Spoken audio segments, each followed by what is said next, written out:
Marisol Reyes was 9 years old and had not eaten since the granola bar she'd split with her little brother the night before.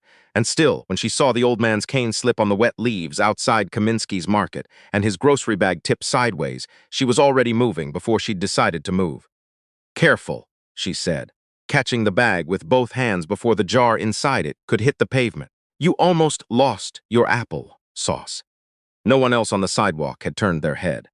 In this part of Pittsburgh, on a gray October afternoon with the wind coming hard off the river, a thin girl in a jacket 2 sizes too big helping a white-haired stranger was the kind of small thing people's eyes slid past, the way you don't look too long at something that might ask something of you. But Marisol didn't know, and wouldn't have cared if she had known, that the man steadying himself against the brick wall of the market was worth more than every building on that block combined, insurance office to laundromat to the shuttered movie theater on the corner. She only knew that his hand had been shaking on the cane, and that the bag was heavy, and that her mother, before everything got complicated, used to say that you help first and ask questions never, because asking questions was how people talked themselves out of doing the right thing. That was the whole of it. A jar of applesauce, caught mid-fall on a Tuesday. It was enough to start something that would follow both of them for the rest of their lives, though neither of them could have guessed it standing there in the cold. Before we get any further into it, if a story like this is the kind that stays with you, go ahead and drop a comment telling us where you're watching from. And hit subscribe so the next one finds you too. The neighborhood was called Larkspur, though there hadn't been a lark or a spur of anything green in it for a long time. It sat in the flat shadow of an old steel corridor, where half the row houses had plywood in the windows and the other half held on with a kind of stubborn, unglamorous dignity. Porches swept clean, curtains washed, flags hung a little crooked but hung all the same. Kaminsky's Market had been on the corner of Delancey and Ninth for almost 50 years, a narrow storefront with a hand-painted sign and a bell over the door that had been replaced 4 times and still sounded wrong. The wind that afternoon came down the street in long shoves, rattling a loose gutter somewhere above, pushing a flattened cardboard box end over end past the bus stop where 2 women stood with their collars up, not speaking. Marisol had been sitting on the low brick wall outside the market for the better part of an hour, not because she was waiting for anything in particular, but because the wall was in a spot where the wind didn't reach quite as bad, and because home, just then, was a complicated word. Her jacket had belonged to her cousin before it belonged to her, and the sleeves still ran an inch past her fingers no matter how many times she rolled them.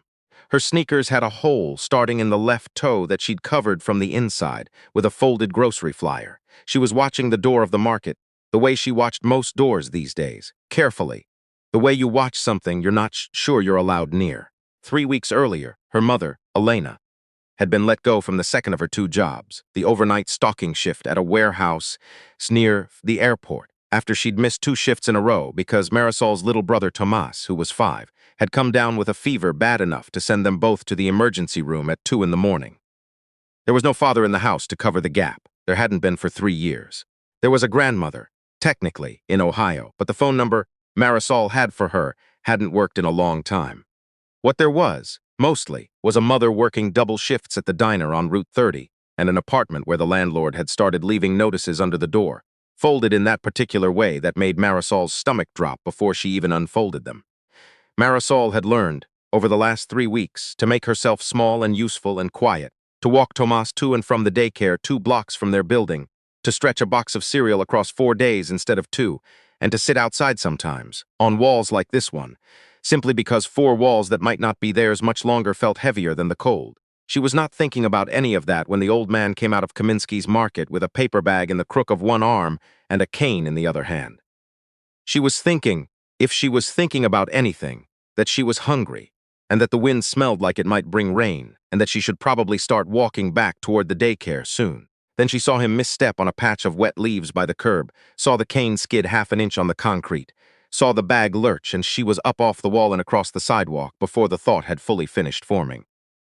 "Careful," she said again, both hands on the bottom of the bag now, taking the weight of it off his arm. "You almost lost your applesauce." The man went very still. He was tall, though age had folded some of the height out of him, with a neat, close-cropped head of white hair and pale gray eyes that had the look of someone who was used to being looked at and had long ago decided not to mind it. He wore a wool overcoat the color of wet slate, plainly cut but clearly expensive in the way that expensive things sometimes are. Not flashy, just built to last. The kind of coat you buy once when you're 40 and are still wearing when you're 70.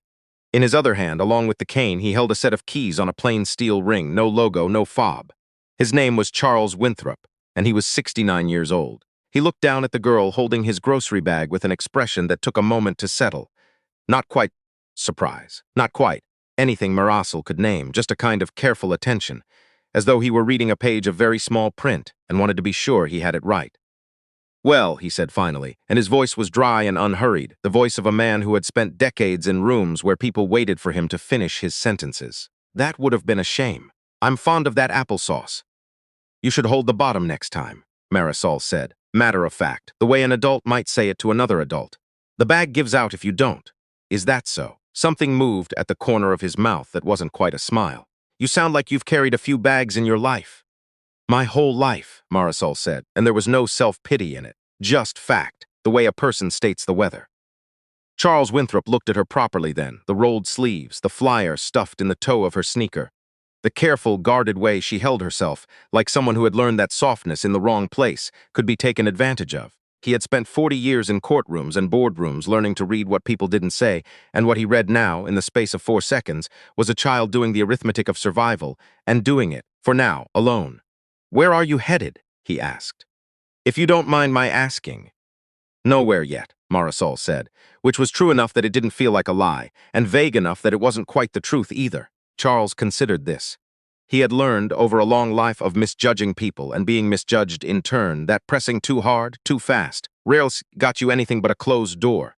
So instead of asking the next question, the one sitting right behind his teeth, he simply shifted the second bag. There was only one now, since the girl had the other, and said, I'm parked 4 blocks from here. It would be a help if you'd walk that far with me. This wind has opinions about my knees. Marasol glanced up at him, weighing it the way she weighed most offers from strangers now, quickly and without sentiment. He didn't look like the men her mother had warned her about. He looked, if anything, tired in a way that had nothing to do with menace. Tired the way a person gets tired after carrying something heavy for a very long time, even when their arms are empty. Okay, she said. I don't mind. They walked. The wind pushed at both of them, flattening Marisol's jacket against her narrow shoulders and lifting the hem of Charles's coat around his ankles. He didn't fill the silence the way some old people did, with a stream of talk about the weather, or their joints, or the state of the world. He simply walked, his cane finding a steady, even rhythm on the cracked sidewalk, and let the quiet sit between them like something neither of them needed to disturb. It was Charles who spoke first, after the second block. What's your name? Marasol. Marasol Reyes. Marasol. He said it slowly, turning it over, the way a man tastes something unfamiliar and finds he likes it. That's a beautiful sea and sun, Marasol said. My mom told me. She said she picked it because I was born on the one warm day in a whole rainy week, and she took it as a sign I'd be like that. Bright even when everything else wasn't. She sounds like a thoughtful woman. She is. Marisol's voice did change exactly, but something in her shoulders drew in a fraction, the particular tightening of a kid choosing her next words with care. She's just got a lot going on right now. Charles did not ask what a lot meant. He had learned, across 5 decades of depositions and dinner tables and hospital corridors, that the truest things people carried rarely came out when you reached for them. They came out on their own schedule, if you gave them room.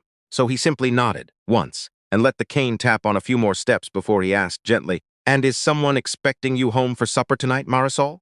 The question was soft, almost offhand, but Marasol felt the shape of it land somewhere under her ribs. She looked up at him, the pale eyes, the neat white hair, the coat that had clearly seen 20 winters and would see 20 more, and understood. The way a kid understands things before she has words for them, that he already suspected the answer. Not really, she admitted. My mom works nights. My little brother's at daycare till 6. After that, it's just us at the apartment. I usually make him something. What do you usually make him? Cereal, mostly. Sometimes eggs, if we have them. Charles nodded again, slower this time, and did not change his pace, did not let his face do any of the things adults' faces sometimes did when they heard something like that.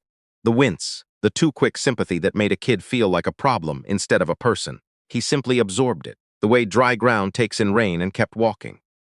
They turned onto a wider street where the row houses gave way to a stretch of parking lots and a shuttered rail depot, and there, in a gravel lot beside a boarded-up diner, a long black car sat waiting, with a man in a dark coat standing beside it. Marisol's steps slowed without her meaning them to. She had not expected the car. She had assumed, without quite deciding to assume it, that a man who bought his own applesauce and walked 4 blocks in the cold to save on parking Probably lived in an apartment much like her own, maybe a floor with better heat, but not this. The driver straightened when he saw them, but didn't move forward, only watched, patient, his hands folded in front of him. "That's Percy," Charles said, catching the change in her stride. "He's driven for me 11 years. He won't so much as raise his voice at you, I promise." "Yes, sir," Marisol said, but her arms had drawn in a little around the bag she carried, and her eyes had gone careful again, watching the driver the way she'd learned over 3 hard weeks to watch every unfamiliar adult, for the wrong kind of interest, for the shift in tone that meant something was about to be asked of her that she didn't want to give. Percy Lindfist came forward at an unhurried pace, tipped his cap, and said, with a formality that seemed to catch Marisol entirely off guard, "Miss Reyes. Thank you for your help today." No one had ever called her Miss Reyes. Teachers called her Marisol. Her mother called her Mija, or sometimes, when she was in trouble, her full name drawn out long. Miss Reyes was a name for someone important, someone whose time was worth thanking. It sat strangely and warmly in her chest, like a coat one size too big that she suspected she might grow into. She let Percy take the bag from her arms, though for a half-second her hands didn't want to let go of it. It had been hers to carry. Her job, the one useful thing she'd done all day, and giving it up felt like handing back something that had briefly made her matter. "Thank you, Marisol," Charles said. He reached into his coat, and Marisol's stomach clenched, because she knew what that reach usually meant, had seen it 100 times from well-meaning strangers who wanted to feel good about themselves for 30 seconds and then drive away. She took a small step back before she'd decided to. "I didn't do it for money," she said, quiet but very clear. "I just didn't want you to fall." Charles's hand paused inside his coat. Something crossed his face that wasn't quite a smile, but was close to one, the way the gray of early morning isn't quite sunrise but tells you it's coming. He drew his hands out slowly. It held nothing but a small white card. "I know you didn't," he said. "That isn't what this is." He held it out between 2 fingers. "My name is on this and a telephone number. It rings through to a woman named Constance, who has worked with me for almost 20 years and who is considerably better at solving problems than I am.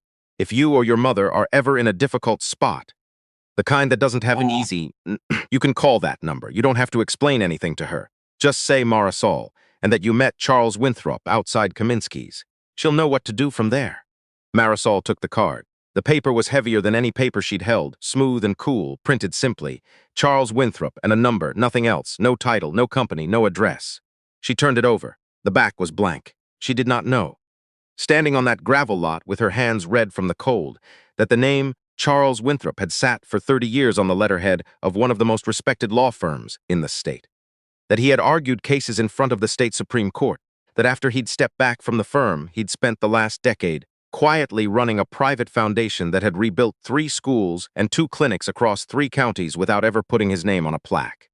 She did not know that the coat he wore, unremarkable as it looked, had been tailored in London 40 years ago and simply never needed replacing. She only knew that he had given her a card with a name and a number and told her she could call.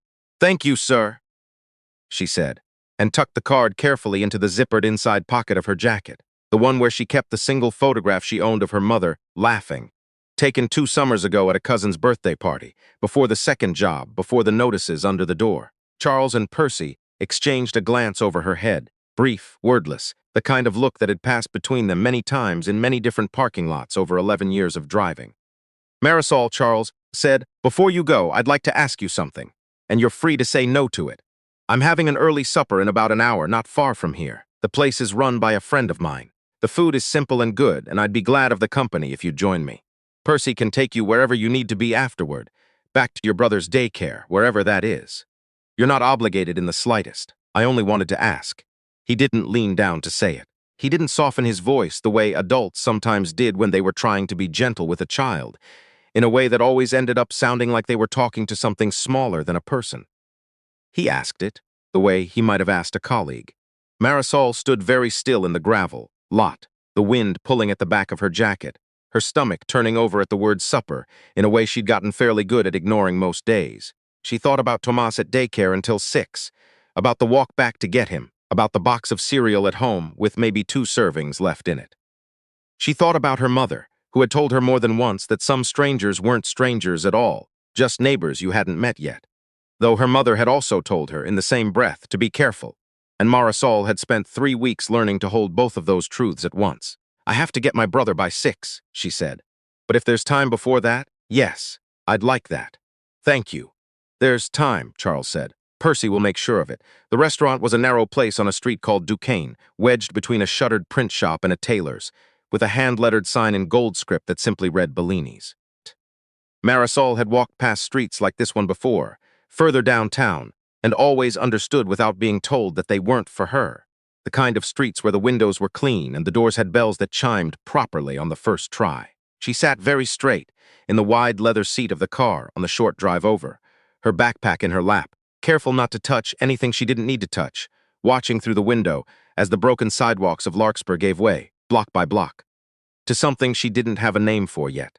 Inside, the restaurant smelled like garlic and warm bread, and a woman in her 60s with silver hair pinned back came out from behind a curtain at the sound of the door, wiping her hands on an apron, and crossed the room the moment she saw Charles with both arms already opening.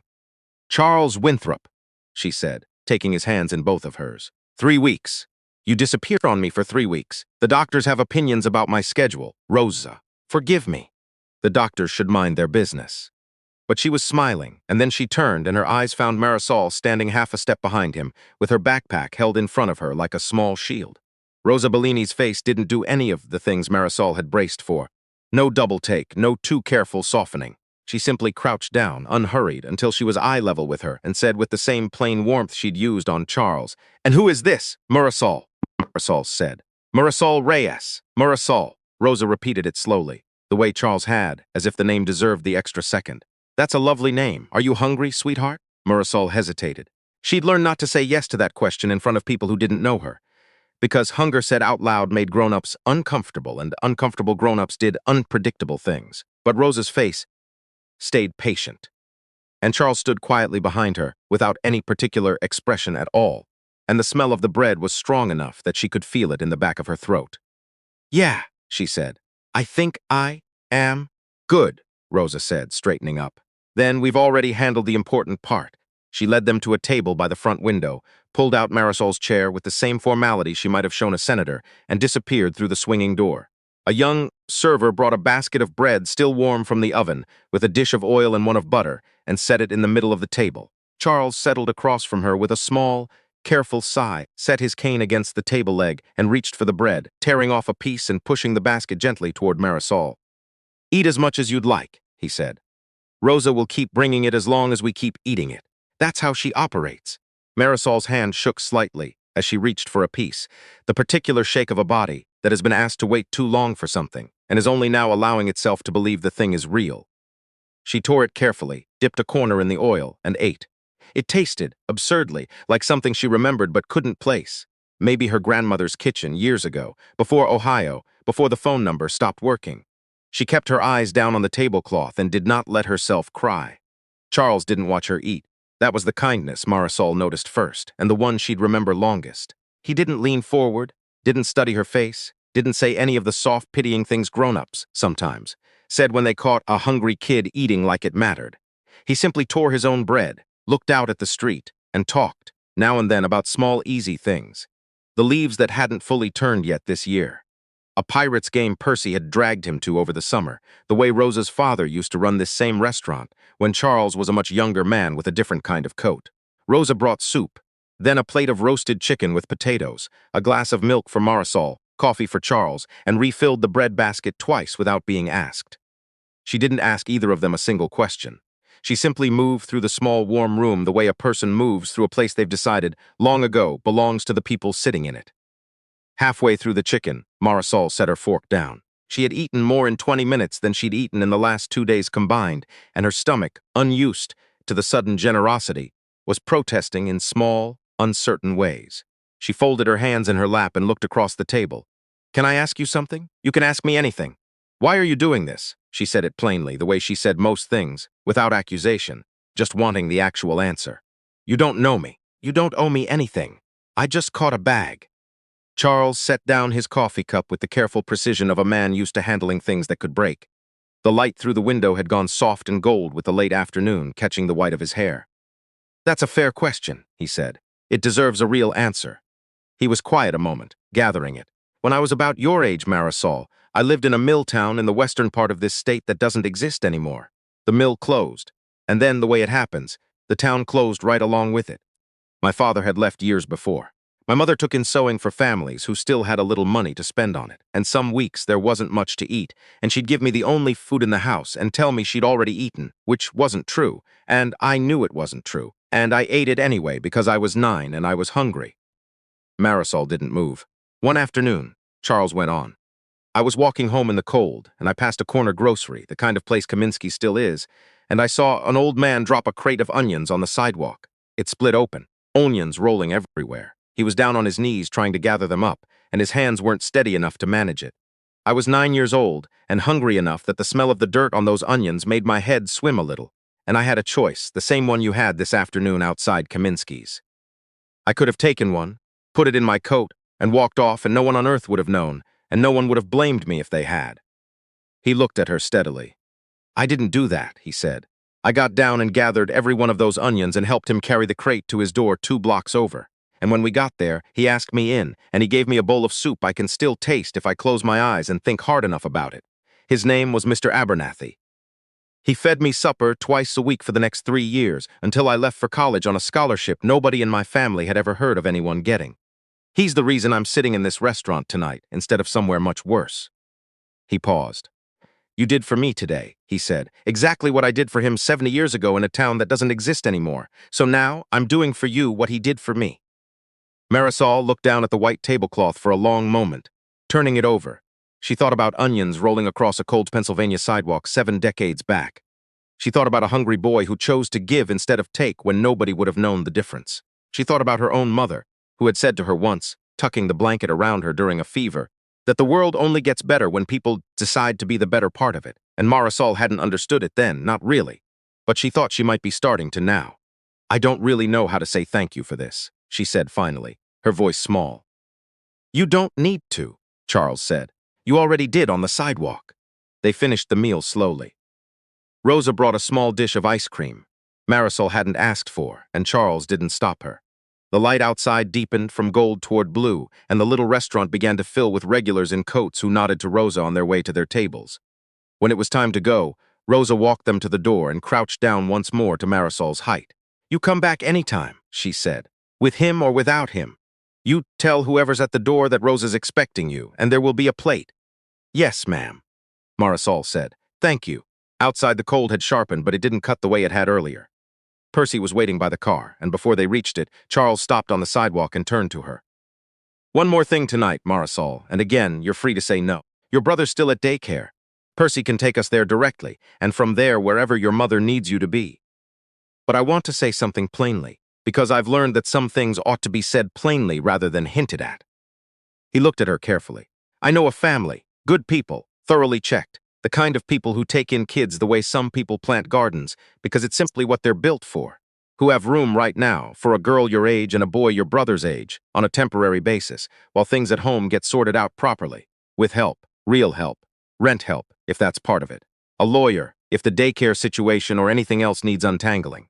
I'm not asking you to decide anything tonight. I'm asking if I might speak to your mother about it, when she's off her shift. You'd be there. Nothing happens that she doesn't agree to. Marisol stood on the sidewalk outside Bellini's in her too big jacket, her hand resting on the zippered pocket where the card and her mother's photograph sat together, and thought about the notices folded under the apartment door, and the 2 servings of cereal left in the box, and the particular exhaustion in her mother's face lately that no amount of sleep seemed to touch. Okay, she said. You can talk to her. She's smart. She'll ask you a lot of questions. Good, Charles said, and something in his face eased, just slightly. I'd expect nothing less. The conversation with Elena Reyes happened 2 nights later, in the kitchen of the apartment on Delancey, with Tomas asleep in the next room and Constance Pryor, the woman from the phone number on the card. It turned out. A brisk, warm-eyed woman who arrived with a folder of paperwork and the patience of someone who had done this exact kind of conversation many times before, sitting at the table explaining, plainly, without any hint of charity dressed up as pity, what was actually being offered. Not a handout. A bridge. Rent covered for 6 months while Elena retrained for a certified position at the hospital where she'd once worked before Tomas was born. A lawyer to deal with the eviction notices, which turned out to be resolvable with 2 phone calls. Elena hadn't had the time or the standing to make herself. Afternoon care for Tomas, so Elena's hours stopped requiring a miracle to manage. Elena asked her questions, all of them careful and sharp, the questions of a woman who had learned the hard way what happened when kindness came with strings sewn into it. Charles answered every one of them without flinching, and at the end of it, Elena looked at her daughter, who had not said much through the whole conversation, but had not looked away from it either, and said, "This is your call as much as mine, Mija. What do you think?" "I think he's telling the truth," Marisol said. "I don't know how I know. I just know. That was the beginning. It didn't happen all at once, and the story never made the local news, because there were no security cameras on the corner of Delancey and Ninth, and no one in Pittsburgh ever learned that a man whose name occasionally appeared in the business section had spent an afternoon walking 4 cold blocks with a 9-year-old girl. It stayed where it started, between the people who'd actually been there, Percy and Rosa and Constance, and eventually a small circle of others who knew how to hold a thing that wasn't theirs to tell. The rent held. Elena finished her certification at the hospital the following spring and was hired onto the floor she'd once trained for, with hours that let her be home for dinner most nights. Thomas started at a new daycare with a waiting list Charles's foundation had quietly moved him up. Marisol kept the white card in the inside pocket of a jacket that finally fit her, and kept her mother's photograph in the same pocket, folded now next to a second photograph, one Rosa had taken without asking, of the 4 of them at a corner table at Bellini's the following Thanksgiving, Charles at the head of it in the same slate-gray coat, looking, for once, like a man who had somewhere he was expected to be. Years passed the way years do, faster in the telling than they ever felt in the living. Charles lived longer than 2 different doctors had predicted, the way people sometimes do when they've found a reason worth staying for. He came to Marisol's high school graduation and sat in the 3rd row next to Elena, who cried more than either of them expected. He arranged, quietly and without ever mentioning it, a scholarship that Marisol was told for years had come from an anonymous fund, and didn't learn the truth of until she was much older and had already stopped needing to be told. He did not live to see her finish law school. He died in his sleep in the stone house east of the city. In a winter Marisol still thinks of every year when the first hard frost comes, with Constance holding one hand and Marisol, 22 years old and home from her 2nd year of school, sitting in the chair beside the bed reading aloud from a case file he'd asked her to walk him through one last time, because even at the end, he wanted to know what she thought. In his will, there was a letter addressed to her. It was short. "I want you to remember 3 things. The first is that your mother named you for the sun on a rainy week, and she was right about you. The second is that you caught a falling bag on a Tuesday when you had every reason not to notice an old man at all. The third is that the world only gets better when people decide to be the better part of it, and you, Marisol Reyes, were the better part of mine." Marisol Reyes is 38 years old now. She practices housing law in Pittsburgh. 3 blocks from where Kaminsky's Market used to stand before the building was finally torn down, and she has spent the better part of 15 years keeping families in their homes for the price of a phone call, because she remembers exactly what a folded notice under a door can do to a 9-year-old's stomach. She runs a small legal aid fund out of the back office of that practice, and she named it after a man in a mill town who died before Charles Winthrop was ever born, a man neither of them ever met, whose bowl of soup on a cold afternoon had somehow found its way 70 years and 2 strangers later, all the way to her front door. She calls it the Abernathy Fund.